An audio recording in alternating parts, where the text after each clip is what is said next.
Good morning दोस्तों। तो फिर से स्वागत है आप लोगों का पसंदीदा YouTube channel Balram creative class में। आज फिर से आप लोगों के लिए आ गए बहुत इंपॉर्टेंट क्वेश्चन प्रैक्टिस सीरीज के साथ, जो आप लोगों के लिए बहुत इंपॉर्टेंट होने वाली है। और यह आपका उत्पाद सिपाही का, जिसमें से आप लोग तैयारी कर रहे हैं जो पेपर 2 रीजनल पेपर जो खोट्टा पड़ती है, उसके लिए आज का पीवाईक्यू सीरीज बहुत इंपॉर्टेंट होने वाली है, जिसमें से हम लोग देखेंगे प्रैक्टिस 22, जिसमें टॉप 50 एमसीक्यू प्लस क्वेश्चन देखेंगे जो आपके एग्जाम के लिए उपयोगी रहेगा। तो चलिए ज़्यादा क्लास को लेट नहीं करते, तो जो कोई भी झारखंड उत्पाद सिपाही का पेपर खोटा 2 रखे हैं तो उसके लिए बहुत पेपर है। आज जो भी हिंदी का है वो प्रैक्टिस चल रहा है, तो वो कंटिन्यू चलते रहेगा। ठीक है, तो चलिए स्टार्ट करते हैं। आज का प्रैक्टिस 22 स्टार्ट होता है। पहला कहानी है कि भीमा कहानी भीमा गाँव के नाम बताइए। क्या है उसका गाँव का नाम बताइए। कुछ-कुछ क्वेश्चन ऐसा है जो रिपीट होगा, इसलिए क्योंकि वो क्वेश्चन बहुत ज़्यादा इंपॉर्टेंट है, तो उसको भी आप लोग ध्यान रखिएगा। जो क्वेश्चन बार-बार रिपीट हो रहा है तो उसको ज़्यादा ध्यान रखिएगा, तो ज़्यादा इंपॉर्टेंट है। ठीक है? कानपुर में, नागपुर में कान कटा या नाक कटा, तो आपको बताना है कि कौन-सा इसका सही जवाब होगा। तो भीमा कहानी जो है इसका घर कहाँ रहता है ये बताना है। चलिए, सही आंसर की ओर बढ़ेंगे तो सही आंसर हो जाएगा कान कटा। तो ऑप्शन नंबर सी हो जाएगा कान कटा। भीमा कहानी आप लोग पढ़े होंगे। चलिए उसके बारे में पहले डिस्कस कर लेते हैं, फिर बाद में हमको डिटेल एक्सप्लेन, क्योंकि बीमा से रिलेटेड 4-5 क्वेश्चन है। खत्म हो जाने के बाद फिर डिटेल जो बच जाएगा उससे कुछ-कुछ बतवा देंगे। भीमा पढ़ने में कैसा है? तो बताना भीमा जो रहता है कैसे रहता है? तेज रहता है, खूब तेज रहता है, साधारण रहता है या कमज़ोर रहता है? तो भीमा पढ़ने में खूब तेज रहता है, तो मतलब बहुत ज़्यादा तेज रहता है, तो ऑप्शन नंबर इसका बी सही जवाब हो जाएगा। क्वेश्चन नंबर थर्ड, इसमें पूछा गया भीमा मैट्रिक क्लास से कौन डिवीज़न से पास होता है? तो बताइए भीमा मैट्रिक क्लास में कौन सा डिवीज़न से पास होता है? First division, second division, third division या फेल हो जाता है? वह फर्स्ट डिवीज़न से पास होता है, तो याद रखिएगा फर्स्ट डिवीज़न से पास होता है। नेक्स्ट क्वेश्चन, क्वेश्चन नंबर 4, भीमा कहानिक भीमा केकर नियत से बड़ी दुःख भेल है? तो उसका किसका बात सुनकर भीमा को बहुत दुःख होता है? माई के बाप के बात से, राय बाबू के बात से या भीमा के माई के बात से? किसका बात सुनकर उसको बहुत ज़्यादा दुःख होता है? तो आपको बताना है, ये चलिए यहाँ तक हो गया। नेक्स्ट आगे की ओर बढ़ते हैं हम लोग, देखते हैं नेक्स्ट क्वेश्चन, क्वेश्चन नंबर 5। इसमें क्या बोलता है कि भीमा कहानी भीमा के मामा कहाँ काम करे हैं? तो आपको बताना भीमा कहानी में भीमा का जो मामा थे कहाँ काम करते थे? आपको पता होगा। भीमा कहानी में भीमा का मामा कहाँ काम करते थे बताना है। कोयला खदान में, रेलवे स्टेशन में, हॉस्पिटल में या कहीं नहीं? आपको बताना कहाँ। चलिए, तो कहाँ होगा इसका सही आंसर हो जाएगा ऑप्शन नंबर ए हो जाएगा कोयला का खदान में। तो कहाँ काम करते थे? कोयला खदान में। तो सही आंसर हो जाएगा ऑप्शन नंबर ए कोयला खदान में। चलिए, अब भीमा कहानी से तो हो गया खत्म। तो अब भीमा कहानी के बारे में और कुछ एक्स्ट्रा इन्फॉर्मेशन आप लोगों को देते हैं। क्यों? क्योंकि क्वेश्चन इससे ज़्यादा बनेगा, क्योंकि भीमा कहानी थोड़ा इंपॉर्टेंट है। सबसे बोलेगा बोलेगा भीमा कहानी किसके द्वारा लिखा गया? तो बताइएगा लिखने का। मनपूरन गोस्वामी। तो मनपूरन गोस्वामी के द्वारा। ठीक है? तो गोस्वामी। तो भीमा कहानी किसके द्वारा? मनपूरन गोस्वामी के द्वारा लिखा गया। तो ये इम्पोर्टेंट है। इसमें से भीमा कहानी में मुख्य कौन-कौन पाठ मतलब पात्र रहता है? जैसे पारेख बाबा रहता है, उसके बाद वहाँ का राय बाबू रहता है, ठीक है? फिर ओझा रहता है, सोखा रहता है और भक्ता रहता है। तो याद रखिएगा ओझा, सोखा, भक्ता, ये लोग का काम क्या-क्या रहता है? ये सब के बारे में भी थोड़ा-सा नॉलेज लीजिए। ओझा, ओझा का क्या काम रहता है कि वो क्या कहते हैं, जैसे कि किसी को भी नज़र लग जाए, भूत-डायन, भूत-प्रेत आदि ये सब पकड़ लेता है, तो वह झाड़-फूँक करने का ओझा का रहता है। तो ये आपको याद रखना है ओझा का, ठीक है? ओझा के बाद फिर क्या रहता है? सोखा। पहले रहता है फिर सोखा और एक रहता है भक्ता। तो ये आता है। सोखा का काम क्या करता है? सोखा जो काम करता है इन्वेस्टिगेट करने का काम करता है। सोखा क्या करता है? इन्वेस्टिगेट करने का काम करता है। तो इन्वेस्टिगेट करने का काम करता है सोखा, ठीक है? और उसके बाद जो भक्ता रहता है, भक्ता का क्या काम रहता है? ये सभी जितने भी देवी-देवता हैं, सारा चीज़ इसको क्या कहता है? उसको ऊपर में आ जाता है। तो ये भक्ता के बारे में इतना जान याद रखिएगा। चलिए, इतना हो गया। उसके बाद आप थोड़ा-सा कुछ नॉलेज देते हैं। यदि बोलेगा कि भीमा कहानी जो है कौन बुक से लिया गया है? तो आपको बुक का नाम बोलेगा तो डू डहार जिरहुर फूल, तो बताना है डू डहार जिरहुर फूल। कौन सी बुक? तो डू डहार, ठीक है? तो डहार जिरहुर फूल से लिया गया है। तो ये इतना सारा आपको याद रखना होगा डू डहार जिरहुर फूल से। चलिए, इसके बाद फिर कुछ क्वेश्चन आएगा तो उसको बताएँगे हम लोग। नेक्स्ट है, रसिका जहाँ नाचे गयल है, वो कौन पर्व रहल है? जब रसिका के बारे में पूछा गया तो रसिका जहाँ नाचने गया था वो कौन-सा पर्व रहता था? करमा पर्व रहता था, बहुरी पर्व रहता था, दसवां पर्व रहता था, जितिया पर्व रहता था। तो बताना है कौन-सी पर्व रहती है? तो वो जब वो वहाँ जाता है तो वो कौन-सा पर्व रहता है? तो ये आपका रहता है करमा पर्व। तो ऑप्शन नंबर ए हो जाएगा करमा पर्व रहता है, ठीक है? चलिए, नेक्स्ट है, द रसिका कहाँ प्रोग्राम दिए गेल है? तो बताना वो कहाँ पे प्रोग्राम दिखाने जाता है? अपना ससुराल में, अपना गाँव में या शहरे एगो कार्यक्रम रहे वहाँ या कहीं नहीं? तो बताइए इसका कहाँ पे अपना प्रोग्राम दिखाने के लिए जाता है? कहाँ जाता है? जहाँ उसका क्या था, ससुराल रहता है, उसी के नज़दीक में वहीं पे अपना प्रोग्राम दिखाने के लिए जाता है। नेक्स्ट क्वेश्चन है, रईस का आर्थिक नज़रों से कैसन लोग थे? तो बताना रईस का किस प्रकार के व्यक्ति थे? एक साधारण किसान था, धनी किसान था, या तलेवर किसान था, या गरीब किसान था? तो बताना रईस का किस प्रकार के किसान थे? चलिए, रईस का क्या एक प्रकार सिंपल, ज़्यादा ज़्यादा हाई-फाई नहीं था, वो सिंपल किसान रहता था, ठीक है? वो नाच-गान करता था, अपना ज़िंदगी यापन करता था। नेक्स्ट है, झुनिया कौन रही? तो बताना झुनिया कौन रहती है? रईस का क्या होए वाला बहू, रईस का बहन रहती है, रईस का भौजी रहती है, कोई नहीं रहती। तो बताना झुनिया का ज़िक्र किया गया है, तो झुनिया कौन रहती है? चलिए, तो झुनिया कौन रहती है? रईस का होने वाला वाइफ़ रहती है, तो यही रहती है। जब रईस क्या कहता है वहाँ प्रोग्राम दिखाने के लिए जाता है, तो ये क्या कहते हैं वहाँ जाती है और वो क्या कहते हैं स्टेज के सबसे आगे पे बैठती है, ठीक है? चलिए, अब जैसे रईस का कहानी आया तो इसका बोलेगा इसका लेखक कौन है? तो इसका लेखक बताना है, जो लिखने वाला है, ठीक है? लिखने वाला का जो काम है कौन है? बंसीलाल बंसी, तो याद रखना बंसीलाल बंसी, तो बंसीलाल बंसी, ठीक है? तो याद रखिएगा बंसीलाल बंसी के द्वारा लिखा गया है, ठीक है? फिर नेक्स्ट है कि रईस का कहानी जो कौन-सी बुक से ली गई तो ये बताना डू डायर, तो डू डायर जिरहुल फुल। जिरहुल फुल, तो बताना है दो डायर जिरहुल फुल से लिया गया है। चलिए, नेक्स्ट क्वेश्चन मुहावरा से क्वेश्चन है। मुहावरा का खोटा कहल जाए तो मुहावरा को खोटा में क्या कहते हैं? आहा कहते हैं, कवायद कहते हैं, मुहावरा कहते हैं, हेयाली कहते हैं। तो बताइए कि मुहावरा को खोटा में क्या कहते हैं? तो आहा या आहान बोलते हैं, ठीक है? तो आहा या आहान बोलते हैं, तो बताइए क्या कहते हैं? चलिए, तो मुहावरा को खोटा में कहते हैं आहन, तो याद रखिएगा ऑप्शन नंबर ए हो जाएगा आहन। नेक्स्ट क्वेश्चन करते हैं, क्वेश्चन नंबर 2 में देखते हैं, कर मतलब कि कर कूट मारे मुहावरा के मतलब कचर कूट मारना मतलब क्या होता है? कमर मारे, कस के मारे, जोर से मारे या मोड़ धर के मारे, क्या होता है? तो इसका मतलब होता है कि कचर कूट मतलब कि मोरे धर के मारा, मतलब मुंडी धर के मारना, मतलब सिर पकड़ के मारना। नेक्स्ट है, घर आंगन कादा करे, मतलब घर और आंगन कादा करे, मतलब मुहावरा क्या होता है? आंगन लिपे, धूड़ तगाद करे, पानी बरसावे या घर लिपे। तो बताना घर आंगन कादा करे मतलब क्या होता है? आपको मुहावरा पे से भी क्वेश्चन आएगा, तो क्या था इसका सही आंसर होगा धूर धुर तगादा करे, बार-बार उसको तगादा करे, तो ऑप्शन नंबर बी इसका सही जवाब हो जाएगा। क्वेश्चन नंबर 14 क्या है? अलगाय करे का मतलब क्या होता है? मानिक, उपेक्षित करे, अपमान करे, अलग करे। तो अलाइग कहते हैं, अलाइग मतलब क्या होता है? अलाइग मतलब उपेक्षित है, मतलब उससे उपेक्षित करे, तो ऑप्शन नंबर बी हो जाएगा। नेक्स्ट है, मतलब आँचरा पसारे का मुहावरा क्या होता है? तो आँचरा पसारे मतलब क्या होता है? आँचल माँगे, मदद माँगे, लुंगी माँगे या भीख माँगे। तो आँचरा पसारे मतलब क्या होता है ये बताना है आपको। चलिए, तो हम लोग सही आंसर की ओर बढ़ेंगे, तो ऑप्शन नंबर क्या हो जाएगा? बी, मदद माँगे। आँचरा पसारे मतलब आप मदद माँग रहे हैं। क्वेश्चन नंबर 16 फूल एकांकी में सोहराय बेटवा के नाम बताना है, क्या नाम रहता है?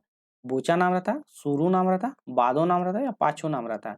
तो बताना फूल एकांकी कहानी आप लोग पढ़ेंगे जिसमें सोहराय रहता है, सोहराय का बेटा का नाम क्या रहता है? तो सही आंसर होगा ऑप्शन नंबर बी।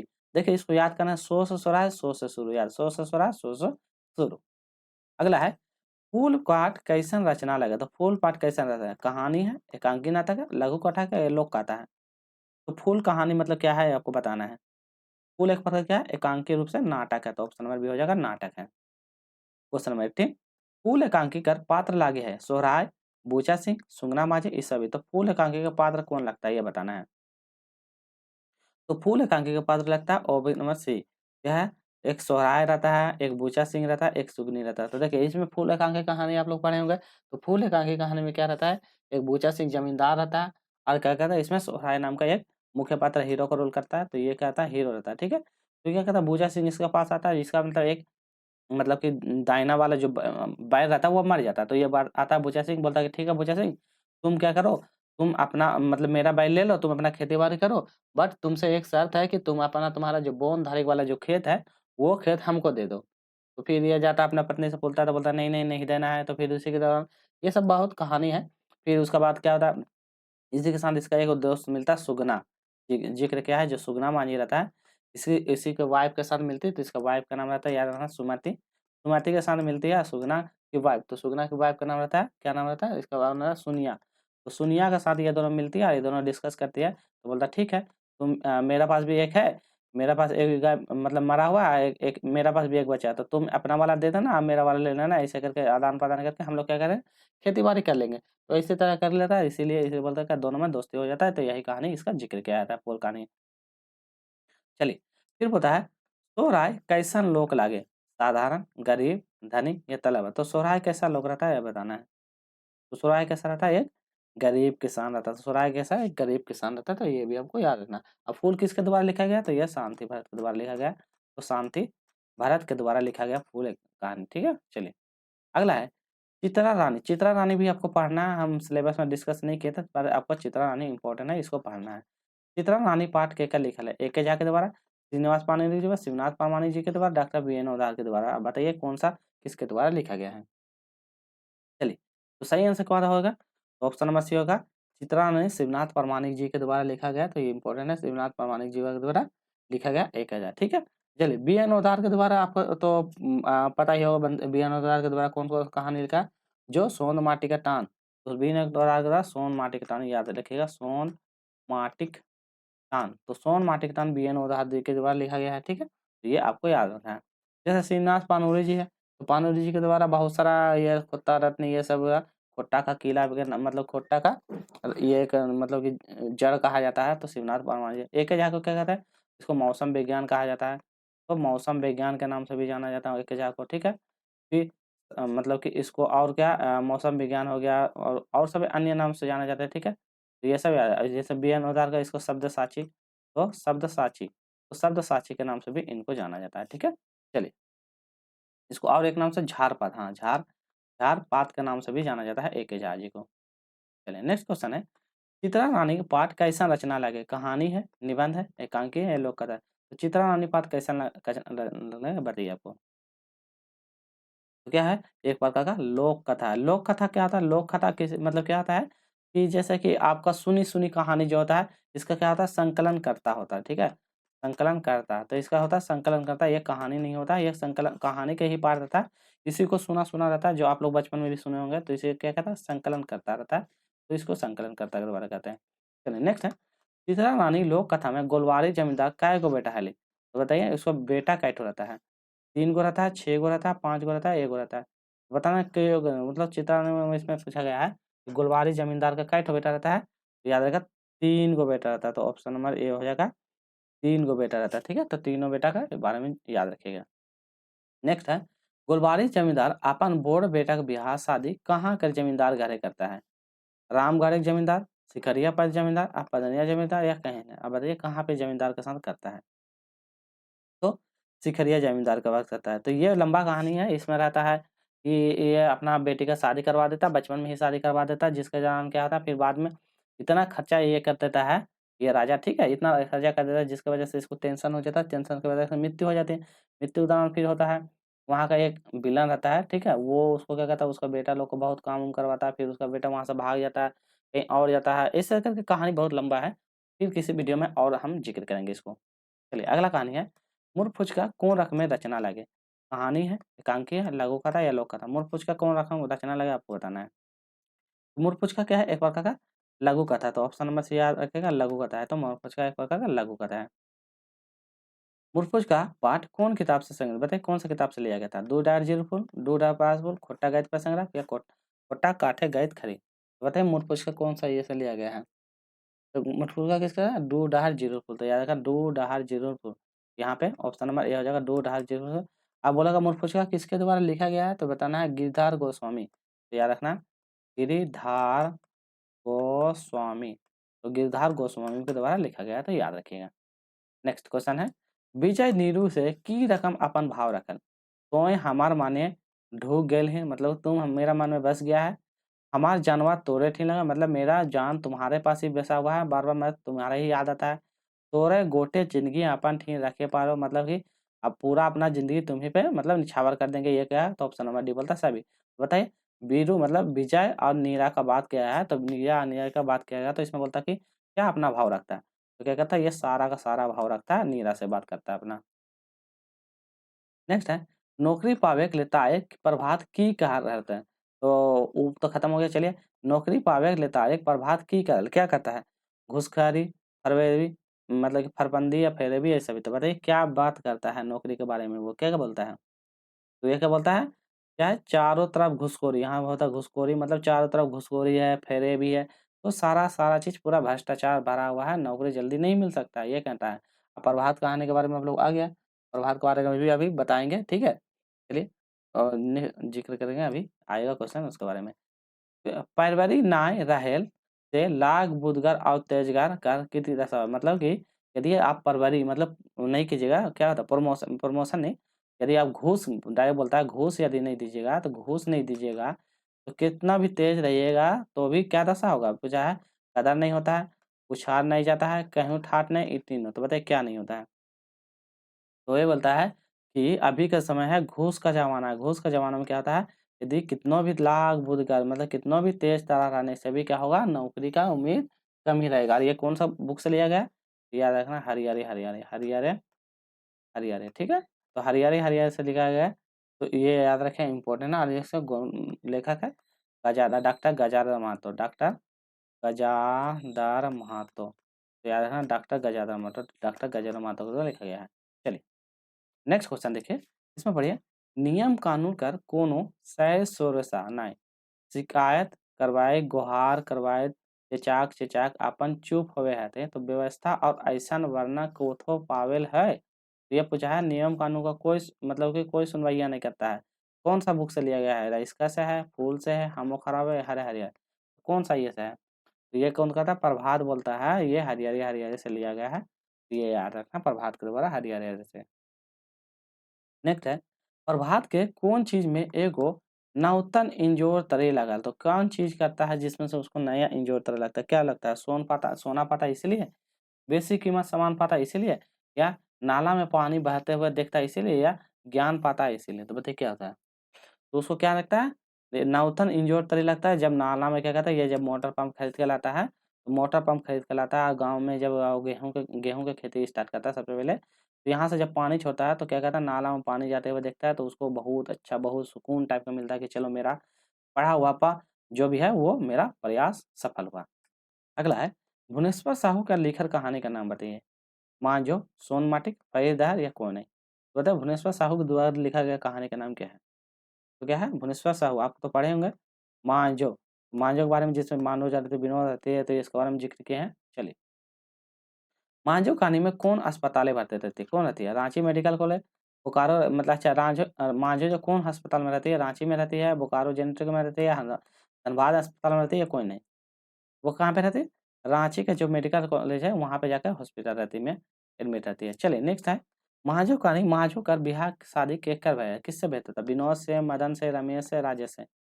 तो किससे होता है, विनोद नाम का एक लड़का रहता है, ठीक है, तो विनोद से उनका शादी भी होता है, तो ये भी था। विनोद का घर बोलेगा तो कहाँ है, विनोद का घर है सांडी, तो सानडी, ठीक है, तो विनोद का घर सांडी। और मांझो जो रहती है, मांझो का घर का रहता है ये रजरप्पा, तो रजरप्पा में मांझो का घर रहता है, तो ये आपको याद रखना है। चलिए, मांझो कहानी कौन किताब से लिया, बताइए कौन किताब से लिया गया है, खोट्टा गद्य पद्य संग्रह, दो परास फूल, दो डहर जिरुर फूल, या खोट्टा काठे गद्य पद्य संग्रह, बताइए किससे लिया गया है।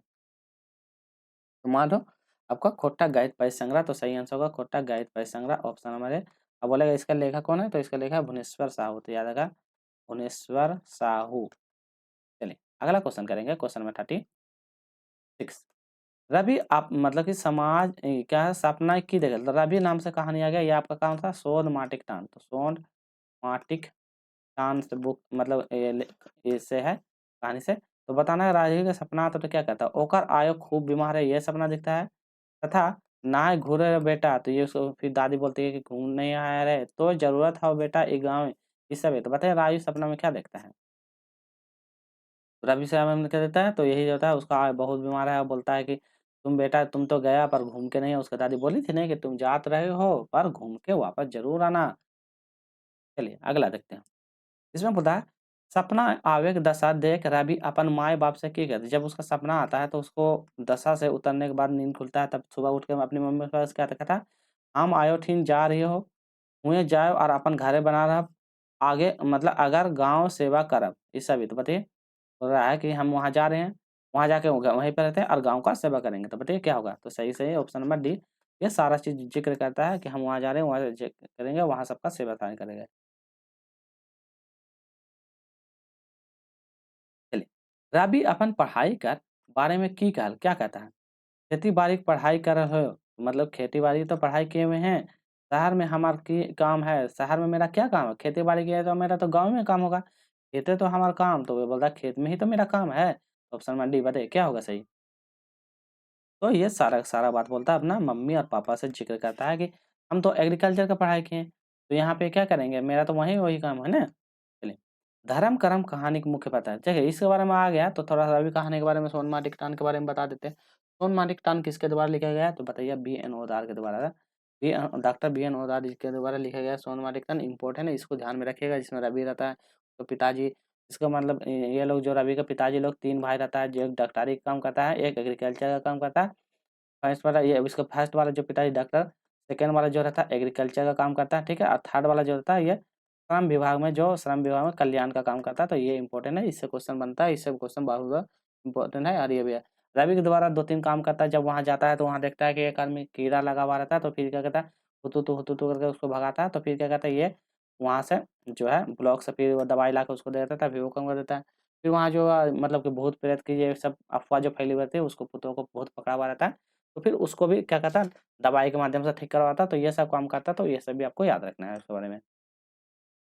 चलिए, धर्म कर्म कहानी मुख्य पात्र लागे, मंगरू, अगनू, सूरजा या बुन्ना। धर्म परम कहानी आप लोग पढ़ेंगे, तो इसका मुख्य पात्र कौन है? तो मंगरू, मंगरू है इसका मुख्य पात्र। अच्छा 1 मिनट मंगरू बोलते हैं, तो इसमें कौन रहेगा? अगनू। तो धर्म कर्म कहानी में क्या है? अगनू, तो अगनू लाला आपको होगा ना, तो अगनू इसका मुख्य पात्र लगता है, तो सही आंसर हो जाएगा अगनू। नेक्स्ट क्वेश्चन है, अग्नुकर मोरेल है, तो अग्नुकर कौन मोरेल था? अग्नु को कौन मारता है? बाप मारता है, आजा मारता है, दादा मारता है, बड़ा मारता है? कौन मारता है बताइए? तो अग्नु को कौन मारता है? तो अग्नु का ऑप्शन नंबर ए हो जाएगा, पिताजी मर जाता है। तो अग्नु का ऑप्शन नंबर ए, अग्नु का पिताजी मरता है। नेक्स्ट है, अग्नुकर बापे का नाम क्या रहता है? सोमर महतो, गुर्जर महतो, मोगल महतो या बौद्धा महतो? तो क्या रहता है उसका पिताजी का नाम? तो उसका पिताजी का नाम रहता है सोमर महतो। देखिए अग्नु ये धर्म कर्म कहानी से लिया गया है, ये याद रखना है धर्म धर्म कर्म। धर्म कर्म कहानी से लिया गया था। ये किसके द्वारा लिखा गया? ये दिनेश दिनमणि के द्वारा था। दिनेश दिनमणि के द्वारा दिनमणि। तो दिनेश दिनमणि के द्वारा ये लिखा गया धर्म कर्म कहानी। तो ये इम्पोर्टेंट है क्योंकि इसमें धर्म कर्म कहानी में मुख्य पात्र जैसा अग्नि रहता है, तो इसके बारे में ज़िक्र किया। तो इसमें एक थोड़ा-सा इम्पोर्टेंट बता देते हैं। सबसे पहले जो रहता है गुर्जर महतो रहता है, तो गुर्जर महतो, ठीक है? बार-बार बता रहे हैं ताकि इसको याद रखें। गुर्जर महतो का जो बेटा रहता है, उसका बेटा का नाम रहता है सोमर महतो। सोमर महतो, ठीक है? सोमर महतो रहता है। सोमर महतो के बाद फिर इसका जो बेटा आता है, सोमर महतो के बाद आता है अगनू, जो इसी का ज़िक्र होता है, तो अगनू, अगनू आता है और अगनू के बाद फिर आता है रोमसा, तो ये होता है रोमसा, ठीक है? तो ये तो सबसे पहले जो गुर्जर महतो रहता है यही, जिसका क्या कहते हैं मुँह में हमेशा रामायण और प्लस महाभारत, तो महाभारत और रामायण क्या है इसका मुँह में हमेशा इसी के मुँह में रहता है, हमेशा याद रहता है। फिर इसी के बाद में पंचदान क्रिया करता है, फिर ये भी मरता है, इसके में भी क्रिया करता है, तो इसीलिए इसको बहुत तकलीफ होता है, ठीक है? इसी तरह करके यह कहानी का ज़िक्र किया गया है। चलिए अगला है, मंगरू की बहू का नाम क्या रहता है? तो मंगरू की बहू की पत्नी का नाम क्या रहता है? ये पूछा गया है। कर्मी, सुगिया, बुधिया या सुहागी? तो क्या रहता है मंगरू की पत्नी का नाम? तो उसकी पत्नी का नाम रहता है कर्मी, तो याद रखिएगा कर्मी। नेक्स्ट है, मगरू टूबर भेल बाद कहाँ मतलब बढ़ा रहता है? जब वो छोटा रहता है, टूबर रहता है, तो कहाँ बढ़ता है? मामा के घर में, फूफा के घर में, मौसा के घर में या अपने घर में? तो बताइए ये कहाँ पे बड़ा होता है? चलिए, तो ये कहाँ बड़ा होता है? तो ये अपना मामा के घर में, तो ये कहाँ बड़ा होता है? मामा के घर में। ये मंगरू जो है कौन-सा कहानी से है? ये आपका चासा वाला, तो चासा वाला आप लोग पढ़े होंगे। चासा वाला से इसका ज़िक्र किया है, तो चासा वाला से इम्पोर्टेंट है, ठीक है? तो इसको याद रखिएगा इम्पोर्टेंट है, ठीक? चासा कहानी बोलेगा ये किसके द्वारा लिखा गया है? तो ये बताना बंसीलाल बंसी के द्वारा। तो बंसीलाल बंसी जी के द्वारा बंसीलाल बंसी जी के द्वारा लिखा है। मंगरू कहानी का क्या रहता है? इसमें क्या रहता है? ये छोटा ही रहता है, तो उसी समय मतलब बड़ा होता है, उसके बाद एक ज़मींदार के वहाँ क्या कर रहा है? गोरखिया का काम करता है, गोरखिया का काम करता है, फिर इसके बाद शादी होता है, शादी होने के बाद इसकी पत्नी बोलती है कि खुद का ज़मीन में खुद का ही काम करते हो और मतलब ऐसे ही रहते हो, तो तुम जाओ अपना ज़मीन माँग लो। तो फिर क्या कहता है ये ज़मींदार से वहाँ जाके ज़मीन माँग लेता है, ज़मीन माँगता है, फिर वह खेती-बाड़ी करता है, बहुत सारा मतलब कि विकास अच्छा कर लेता है, फिर क्या कहता है पैसा-वैसा जुगाड़ करता है, सोचता है कि और हेल-वेल खरीदेंगे। उसी दौरान क्या कहता है इसकी जो मंगरू है, इसकी सास का मृत्यु मतलब कि तबीयत खराब हो जाता है। फिर वहाँ जाता है, तबीयत खराब होता है, वहाँ जाके जब देखता है, बहुत सीरियस रहती है, जैसे ही मुँह में पानी देता है, उसकी सास मर जाती है। मर जाने के बाद तो क्या होता है, वहाँ अब तो पैसा-वैसा इसके पास जमा था, तो सोचा चलो बढ़िया से अपना क्या करेंगे, पूरा जो भी है मतलब खिलाने-विलाने का पूरा प्रबंध करेंगे, अच्छा खर्चा करेंगे, पूरा अच्छे से खर्चा-वर्चा करता है। तो जो पैसा ये सेविंग करके रखता है, वो पैसा सब खत्म हो जाता है। फिर जब आता है, देखता है सब पैसा खत्म हो जाता है, फिर क्या कहता है उसकी वाइफ़ का सोना का ज़ेवर-वेवर बेचता है। उसी के बीच में फिर उसका बेटा का भी तबीयत खराब हो जाता है, तो सारा चीज़ ये बहुत दिक्कत होता है। फिर क्या करता है, बड़ी मुश्किलों से फिर अपना कैसे भी करके जुगाड़ करता है, फिर उसके बाद खेती-बाड़ी करता है। जब खेती-बाड़ी करता है तो जब धान का मेड़ा करता है, बहुत ज़्यादा धान होता है, तो क्या कहता है, ज़मींदार का एक आदमी आता है और क्या कहता है, आके उसको मेड़ में क्या कहता है, आग लगा देता है। बस यही करता है, फिर उसको जब पता चलता है कि इसको आदमी है, उसको पकड़ के ले जाता है, फिर ज़मींदार के पास बोलता है, तो बोलता है कि तुम लोग फँसाने की कोशिश कर रहे हो। ज़मींदार उधर बोलता है कि तुम लोग फँसाने की कोशिश कर रहे हो, हम तो ऐसा नहीं किए हैं। फिर वही गाँव का सब बोलता है कि ठीक है, ऐसा बात है, तो आज से तुम्हारा घर में कोई काम नहीं करेगा, कोई कुछ नहीं करेगा, तो यही कहानी है उसका। मामा घर ले घुरे के बाद की काम करे लगा। ज़मींदार के गोरखिया करे लगा, महतो घर काम करे लगा, मुनीस घर घाटे लगा ले, भीख माँगने लगा। बताइए, तो मगरू क्या करने लगता है? यही करता है, ज़मींदार के गोरखिया जो है, उसको क्या कहता है, वहाँ काम करने लगता है, तो ज़मींदार के गोरखिया को वहाँ काम करने के लगता है। चलिए, नेक्स्ट है, भाई-बहन के शुभ प्रतीक प्यार पर्व, जो करम पर्व है, किसका लिखवैया कौन है? Doctor BN. ओदा, विनोद कुमार, डॉक्टर ए.के. झा, पारसनाथ महतो। तो कौन हो जाएगा इसका? सही आंसर डॉक्टर बी.एन. ओदा। तो ऑप्शन नंबर ए हो जाएगा बी.एन. ओदा। ये खोट्टा निबंध लिखा गया है, आपको याद रखना है, खोट्टा निबंध आपको पढ़ना है, इसमें से हम लोग को 12 खोट्टा निबंध पड़ेंगे। कुछ-कुछ इंपॉर्टेंट जो खोट्टा निबंध है, वो सब हम लाते रहेंगे। नेक्स्ट है, भाई-बहन के शुभ प्यार का प्रतीक करम पर्व कौन किताब में सम्मिलित है? खोट्टा निबंध, सोन माटी, छैया या खोट्टा गज पेसेगरा? अब जस्ट बता ही दिए तो क्या होगा? खोट्टा निबंध हो जाएगा। नेक्स्ट है, करम पर्व कहिया मनाल जाए? भादो के इंदुरिया के एकादशी, भादो के अंधरिया के एकादशी, आश्रिया के अष्टमी को या आसियन इंजॉय का दशमी को? कब मनाते हैं बताइए? भादो का कब मनाते हैं? तो भादो के इंजरिया के एकादशी को मनाते हैं। तो सही आंसर हो जाएगा भादो के इंजरिया का एकादशी। तो ऑप्शन नंबर ये हो जाएगा, एकादशी को मनाते हैं। नेक्स्ट है, अगला है दाह नाटक से है, विराट शेखर से बंदूक कर की तरी बात उठवैले है। बताइए कैसे बात मतलब उठाता है। पहला है, क्या बात बोलकर विराट बंदूक कर उठाए को मारे की योजना बनाता है, मतलब कि विराट क्या कहता है, बंदूक उठा के उसको मारने का योजना बनाता है। बंदूक चलावे जाने हैं कि नहीं? ये जाने हैं। शेखर को बोलता है कि क्या तुम बंदूक चलाने जानते हो? फिर बोलता है, बंदूक से विवेक के मारे की योजना बना है। फिर से वही वाला ऑप्शन बता कि योजना बना, तो बताइए क्या होगा इसका सही आंसर? तो यह सारा का सारा ज़िक्र करता है। ये डाह नाटक किसके द्वारा? सुकुमार के द्वारा, सुकुमार जी के द्वारा लिखा गया डाह नाटक। तो ये आपको याद रखना, सुकुमार जी का लिखा गया है। चलिए नेक्स्ट क्वेश्चन है। नेक्स्ट बोलता है, विराट शेखर से कैसे आपन मोहरा बनाता है? बताइए विराट जो है शेखर को किस प्रकार से मोहरा बनाता है? पहला, वकील से काजल मतलब कागज बखियात के मतलब बोलता है कि तुम्हारा भाई जो गया है ना, वकील मतलब कोर्ट जो गया है, तो वहाँ के क्या कहता है, कागज बनाने के लिए गया है, सारा ज़मीन अपने अंदर में ले लेगा, ये बात बोल के। भड़काए तरी सही से करे के बाद कहता है, मतलब है भाई से सही करे के बात करने बोलता है, कि यही सब बात बोलता है। फिर अगला है, आज तो बखरा ले ने तो जान, तो ये इसी तरह करके ये सब बात बोल-बोल के उसको कहता है, ऑप्शन में डी। क्या होगा? सारा-सारा पॉइंट उसको ज़िक्र करता है और उसको क्या कहता है, भड़काने का काम करता है। 50, बंदूक नाय चलावे जाने के बाद शेखर की कैसे बुझाइल है? तो बंदूक नहीं चलाने के बाद सुनकर शेखर उसको कैसे शेखर जो बोलता है कि हमको तो बंदूक नहीं चलाना आता, तो उसको कैसे बुझाता है?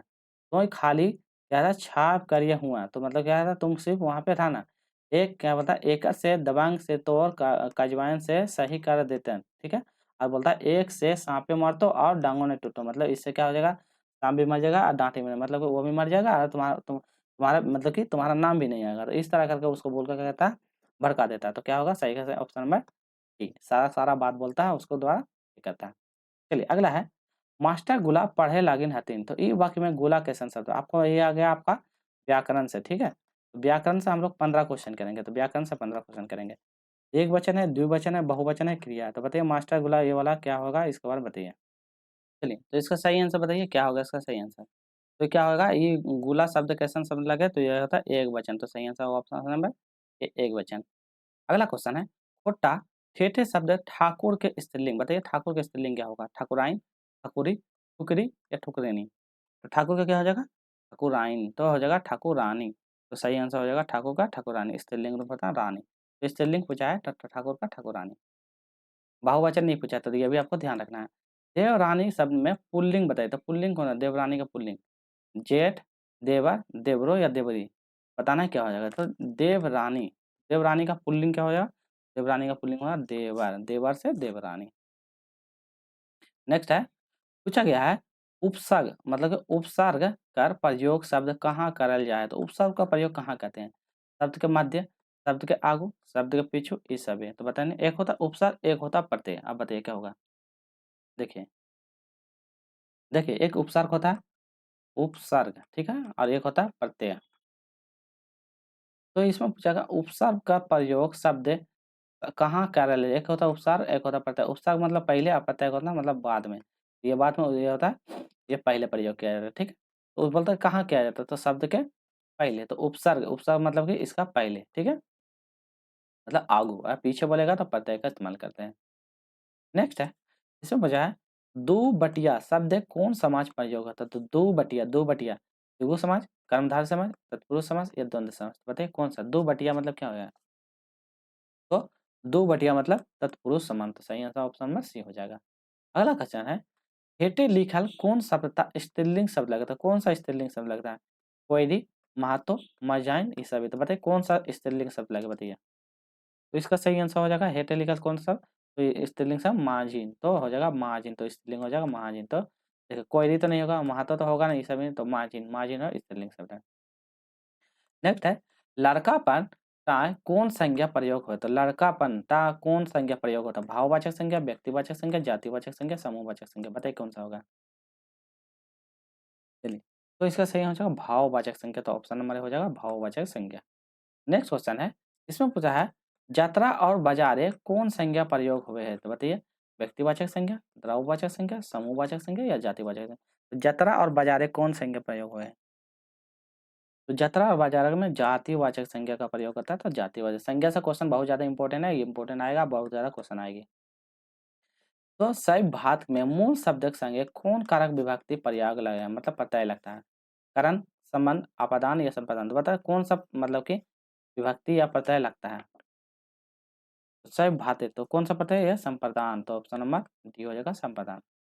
नेक्स्ट है हम घर जा रहियो तो सर्वनाम की है, तो हम घर जा रहे तो इसका सर्वनाम क्या है, हम घर जा यही। बताइए हम घर जा रही है तो कौन सा सर्वनाम है, तो सर्वनाम मतलब प्रथम पुरुष समास हम, तो प्रथम पुरुष समास हम जा रहे हैं, ठीक है। चलिए अगला है तोहे ई काम करब हिया तोहे की काम रकम लगे सर्वनाम लगे, तो तोहे कौन सा सर्वनाम लगे, पुरुषवाचक सर्वनाम या उत्तम पुरुष, पुरुषवाचक या बंधु पुरुष, पुरुषवाचक या अन्य पुरुष, पुरुषवाचक या कौन पुरुष। देखिए तोय तोय पूछा गया है, एक होता मध्यम पुरुष, एक हाम हाम हामिन तोय तोय तोहिन, और एक होता अन्य पुरुष होता है। तो आप बताइए क्या होगा, इतना क्लू मिल गया तो आप बता दीजिएगा।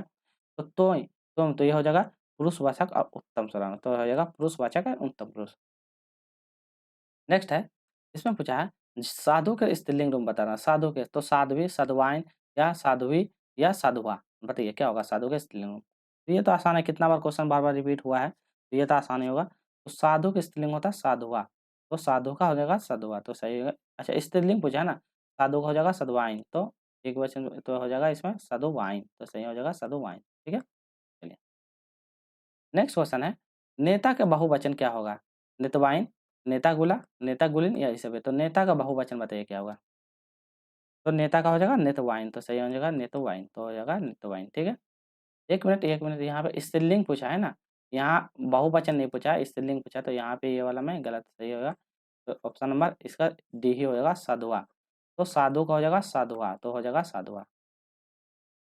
नेक्स्ट क्वेश्चन है कुर्सी कौन संज्ञा हके, व्यक्तिवाचक संज्ञा, द्रव्यवाचक संज्ञा, जातिवाचक संज्ञा, बहु समूहवाचक संज्ञा। तो कुर्सी कौन अखन का संज्ञा बताइए, तो कुर्सी कौन सा संज्ञा है, तो कुर्सी आपका द्रव्यवाचक संज्ञा। तो कुर्सी जो होता है इसको क्या कहता है, मतलब इसको क्या कहता है, इसको तोड़ मटोल के हमको क्या कहता है, इसको अलग रूप में कुर्सी का इस्तेमाल कर सकते हैं, तो यह द्रव्यवाचक संज्ञा है, इसको मतलब कि रूप में परिवर्तन कर सकते हैं, तो इसलिए उसको द्रव्यवाचक।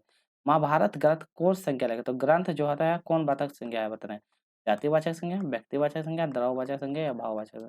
तो ग्रंथ है, तो ग्रंथ क्या हो जाएगा, एक प्रकार का पूरी, जैसे कि बहुत सारा ग्रंथ है, ऋग्वेद, यजुर्वेद, सामवेद, तो एक प्रकार का पूरी जाति के विरोध करा होता है, तो ऑप्शन नंबर ए इसका सही जवाब हो जाएगा। चलिए, तो हम लोग क्या है 65 क्वेश्चन कम अटेम्प्ट कर लिए हैं, और आज का प्रैक्टिस है हम लोग 22 कंप्लीट हो गया। फिर वीडियो अच्छी लगी है तो लाइक कीजिएगा, शेयर कीजिएगा, और जो नहीं है चैनल को जरूर सब्सक्राइब करिएगा। फिर जो आएगा हम लोग प्रैक्टिस 23 लाएंगे, जिसमें से टोटल 30 प्रैक्टिस लाएंगे, जो आपको एग्जाम के लिए इंपॉर्टेंट रहेगी, ठीक है। 1-2 दिन टाइम लगेगा, ठीक है। हम वीडियो मतलब 1-2 दिन टाइम लगेगा, क्वेश्चन को ये करने में, बनाने में टाइम लगता है, कुछ कुछ अच्छे क्वेश्चन लाते हैं, ठीक है। तो उस हिसाब से वीडियो थोड़ा 1 दिन 2 दिन इस तरह करके आती रहेगी। तो वीडियो अच्छी लगी तो प्लीज़ लाइक शेयर सब्सक्राइब, और यही जो क्वेश्चन का लेवल रहेगा यही आपको एग्जाम में आएगा, इससे बाहर जो है आपको कंटेंट नहीं देखने को मिलेगा।